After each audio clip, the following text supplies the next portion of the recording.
ahanba maktada ngasigi lakpiriba ojasing ahal laman iche inau sing maru mapang pumna makpu taramno okchabaga loinena ikai khumnaba uchari ngasi aikoina tawjagadawriba program sing asigi mangoina na aina karigumba kharatang mayamda thamjage wahai kharatang madudi hojik kangluk ki irang na maram oiraga hojik hojik ma tha manga chupna chatharakliba sigumlaba lan asigi marakta aikoina sigumlaba program tawjariba se aikoi hakteng na saruk yabang amjadraga su aikoina sidagi kasardagi akoina angamba mateng natraga initiate tawdana akoina awaba kaya maruma phongtok chari adum oina maksu akoina being an artist and being a human being akoigi punsigi thawdang di tawdaba yade maram aduna akoina madugi matam asida akoina thoina keno tawbana tabada adum akoigi thawdang haijaba tare adu tawjabani aduna mangoi na mayam kumna makta adumaina karigumba khanbiba leiragati ngangpiu haijari aduga I program gi makhataba adu haijara ke asi koina sinjar ki ba competition singi mana matum yantokchaba gi program asida akoina ahalaman akoi oza khara mamang da lengsin binaba lingsing jari akoi chamna sinba program abna koi dais kai kai tawbadi ngamjadre adubu mayam gi mamang da akoi oza khara makoindagi akoi da khangba yaba advice amadi akoi gi soba kya takpirakba loinana makoi ki mamal yamnaba wakalon kaya akoi da takpiranabagi haituna akoi na oza hum kha kausinjage ahanbada ngawom basanta singha mahakku sida dais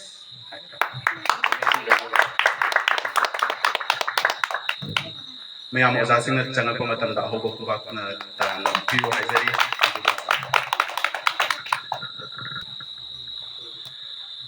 mathangda oza naurem nilmani bu lengsin biranaba ningsing jari mayam hobo kubakna tarana piu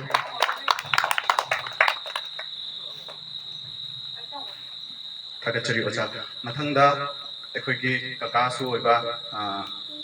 kaka jiten bu lengsin biranaba ningsing jari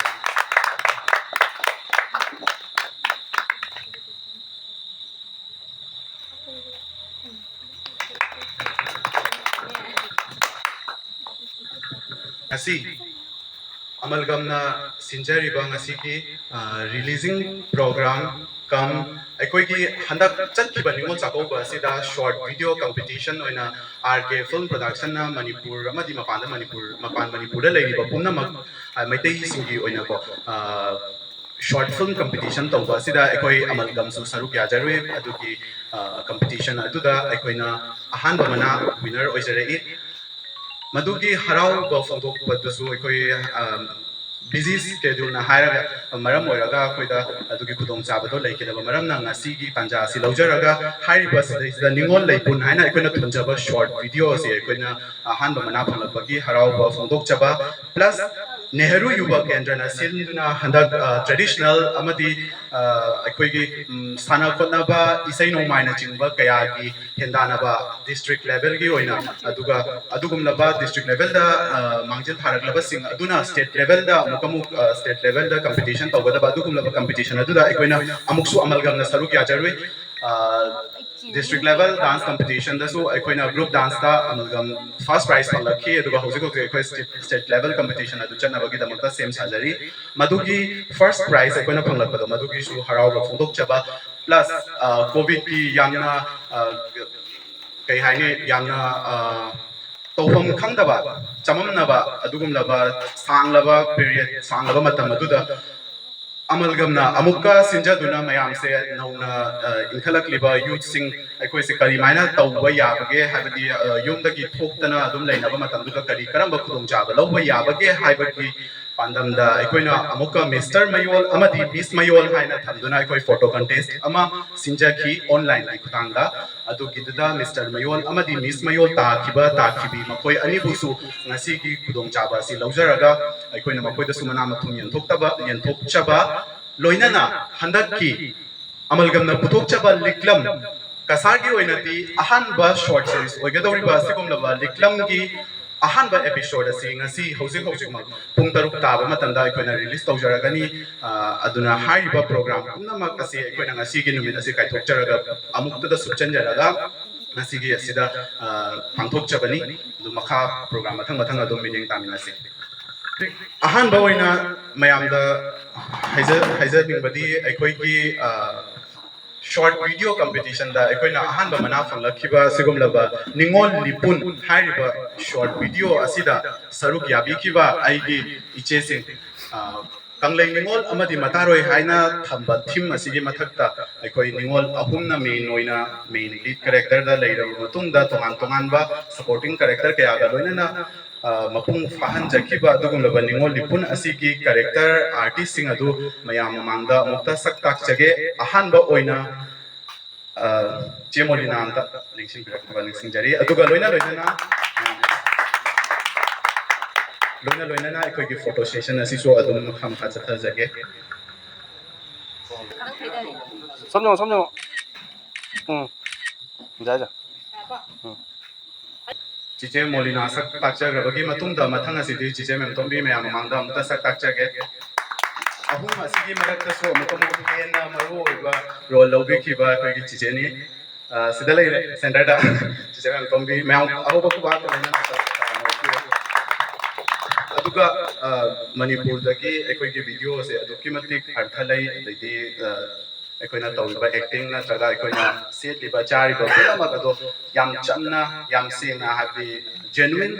oi yam thazai adina yam thagat pira e du chi da so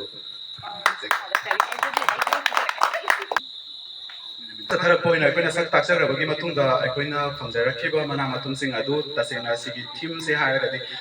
ningol chako bagi mathak da base ogi ba maram na aikoina aikoigi traditional gi style da aikoina amalgam gi maikai da gi ngasi aiga punna honamina ba toni khangembam ai yamba su oiba imana ba su oiba maksu family magi personal problem na maram oiraga laktre aduna maha ki su mahu chillaga aikoigi angang singa loina aina dum aikoigi maikai da gi amalgam gi maikai da gi iche singbu angamba khudol macha amam tang thamjake adagi tambirakpa du amukamuk amalgam gi side da gi amuk iche singbu do thamjake mainly the like but che hu mama di support ta like ba ichan like di ima mampura mamta ready review ekoi oja sing gi khutta ki acham ba dol bo che sing da tam sange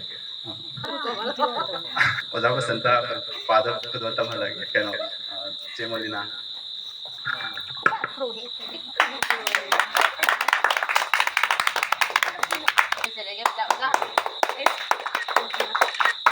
yeah okay ngoài ra thằng tôi mà cái phần mặt ta mà gọi là chỗ của tao đi pass đi thank you ở ra xong tay ekrum chạy mathang da chise mem tombi question jage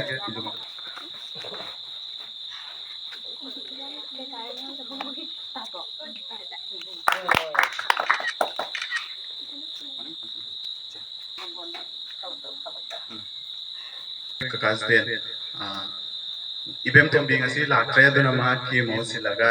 koi ichida khudoda sitam sina jake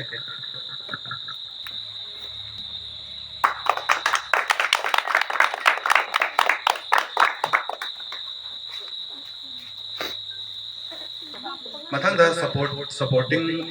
role da lai ki bada ahan da gi mathang question jarage mingwana palabada Srimati Purnajyoti Devi Magi roda so Manipur gi am thagat pire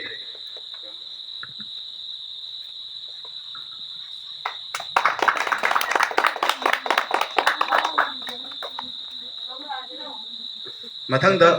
B Christy Sharma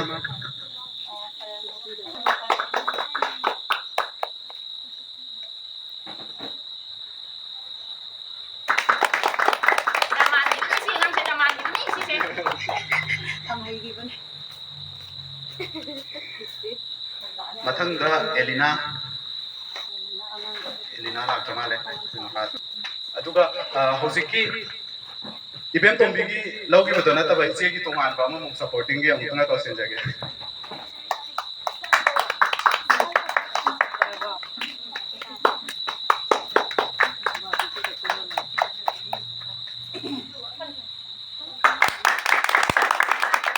hojik ningol lai pulgi artist-singda aikoina achamba akoi khudol potbi graba matungda ngasigi maru oiba releasing program asigi aikoina liklam haina thamliba aikoigi short series kasargi ahanba oigadoriba short series asigi ahanba episode 1 housing aikoina haizaki matungina sanda numidang oram pung taruk tare aduna aikoina housing Amalgam Bishwa hariba YouTube channel asida housing ꯑꯩꯈꯣꯏ ꯍꯧꯖꯤꯛ release ꯇꯧꯖꯔꯒꯅꯤ ꯃꯔꯝ ꯑꯗꯨꯅ ꯍꯧꯖꯤꯛ ꯇꯤꯟꯕꯤꯔꯤꯕ ꯃꯌꯥꯝ ꯄꯨꯝꯅꯃꯛꯅ ꯏꯁꯥ ꯏꯁꯥꯒꯤ ꯐꯣꯟꯁꯤꯡ ꯑꯗꯨ ꯑꯃꯨꯛꯇꯪ ꯑꯣꯟ ꯇꯧꯕꯤꯅꯕ ꯅꯤꯡꯁꯤꯡꯖꯔꯤ ꯑꯗꯨꯒ ꯌꯨꯇ꯭ꯌꯨꯕꯇ ꯆꯪꯕꯤꯁꯤ ꯉꯁꯤꯒꯤ ꯑꯩꯈꯣꯏꯅ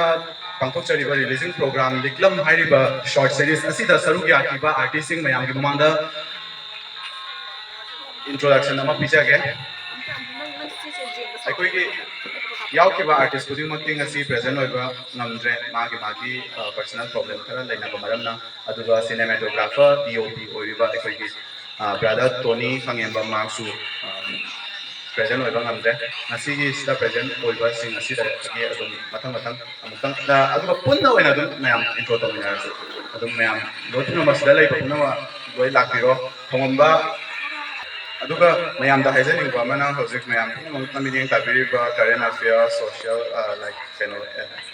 incident ꯀꯩꯀꯩ ꯃꯌꯥꯝꯁꯦ ꯌꯥꯝꯅ ꯌꯦꯡꯕꯤꯔꯤꯕ ꯀꯁꯥꯔ ꯂꯥꯏꯚ ꯁꯤꯗ ꯌꯥꯎꯔꯤꯕꯁꯦ ꯀꯁꯥꯔ ꯂꯥꯏꯚ ꯃꯁꯥꯃꯛ ꯃꯌꯥꯝꯅ ꯚꯤꯗꯤꯑꯣꯗꯤ ꯎꯔꯝꯒꯅꯤ ꯑꯗꯨꯒ ꯃꯁꯥꯃꯛꯇꯤ ꯎꯔꯝꯕ ꯌꯥꯎꯔꯝꯒꯅꯤ ꯎꯔꯝꯗꯕꯁꯨ ꯌꯥꯎꯔꯝꯒꯅꯤ ꯑꯗꯨꯒ ꯀꯁꯥꯔ ꯂꯥꯏꯚ ꯃꯁꯥꯃꯛꯁꯨ ꯑꯩꯈꯣꯏꯒꯤ ꯉꯁꯤꯒꯤ ꯂꯤꯛꯂꯝ ꯍꯥꯏꯔꯤꯕ ꯚꯤꯗꯤꯑꯣ ꯑꯁꯤꯗ ꯌꯥꯎꯔꯦ ꯑꯗꯨꯅ ꯃꯌꯥꯝ ꯀꯁꯥꯔ ꯂꯥꯏꯚꯁꯨ ꯌꯦꯡꯕꯒꯤ ꯈꯨꯗꯣꯡꯆꯥꯕ ꯂꯧꯕꯤꯍꯧꯔꯣ ꯑꯗꯨꯗꯤ ꯑꯃꯃꯝꯇ ꯑꯣꯏꯅ ꯀꯧꯗꯕꯤꯗ ꯒ꯭ꯔꯨꯞ ꯑꯣꯏꯅ ꯄꯨꯂꯞ ꯃꯌꯥꯝ ꯑꯃꯨꯛꯇ ꯀꯩꯅꯣ ꯇꯧꯁꯦ Mr. Mayol amadi Miss Mayol takraba amadi takrabida ekoi khudol pot tamjage photo contest asida Mr. Mayol takiba asina Devananda Gurumayum Mark Masagi kaigumba achin bakra laibadagi present oiba ngamaroy na haibiragi aduga Miss Mayol takiba asina Christy Bisnulatpam.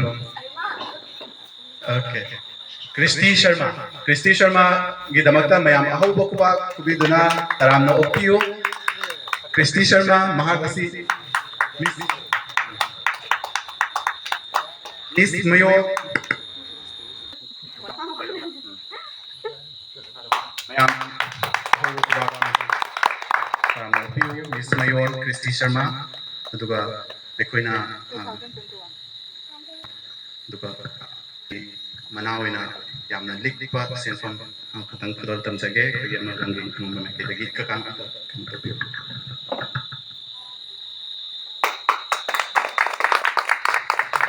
district level dance competition Nehru Yuva Kendra na sinba district level dance competition da amalgam na ahanba mana phanglakiba ekoi group dance competition da apunba dancers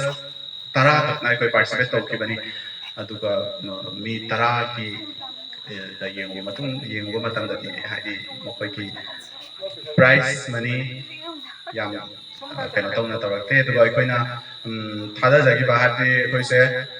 tasengna tolen kun khakta dagi nataba angang sing ase mafam dagi binakandi puthikal adudagi singerbon mafam dagi angang sing kya punsulaga tawba maramna ekoina chathok chasin transportation na chingba duki matik changraba matungda ekoina habiti moi angang sing na tawkeba effort makona lakiba practice adugi session mayam aduga pulur yengarobadadi kemta ekoi kena tawhote adubu ekoina angang sing appreciate tawbiba plus ekoina ada tawbadugi ekoina nungaiba phungdok chaba oina angang sing da khajik khatang ekoi share tawjake to mathang just id cash money sikhak natabida ekoi mic khuna boina first Indira dagi horage mathang adum kena tawbo duga sigi dance competition asida su yam nungai ba paw habiti kai hani yam nungai ba experience ai ka drama yam da ina khungan janing ba mana ekoi gi ahan ba oina ngasigi liklam asida rongmai ekoi inau sungailung rongmai ma gyawre aduga sigi dance competition asida na sida isa ekoi photo da uri ba do masamati asi present oitre mahagasina manipuri muslim nupi masa amani marks ma yore ado adi ekoi gi oina anoba experience plus yam nungai ba adi ekoi mayam unity in diversity duki potuma ekona experience tawse ngan thoibi Anika, Deepika, duga aiga. Atei².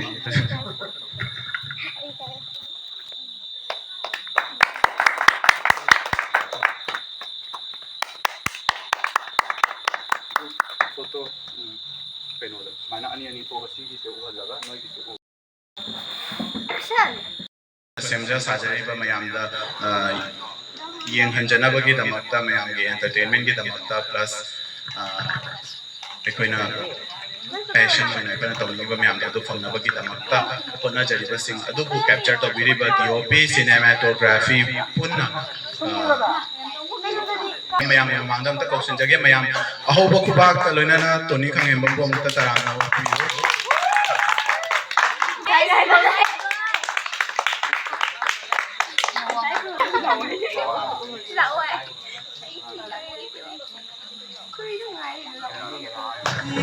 mayam kubak ko view